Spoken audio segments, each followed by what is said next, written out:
This video will show you installation of acrylic guard holder for Echo Dot 3rd Gen speaker. First, aim for the 6 holes with each other. Second, insert screw from the bottom.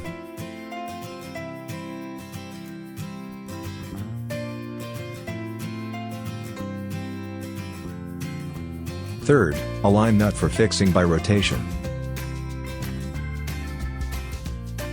Fix the other 2 screws in the same way.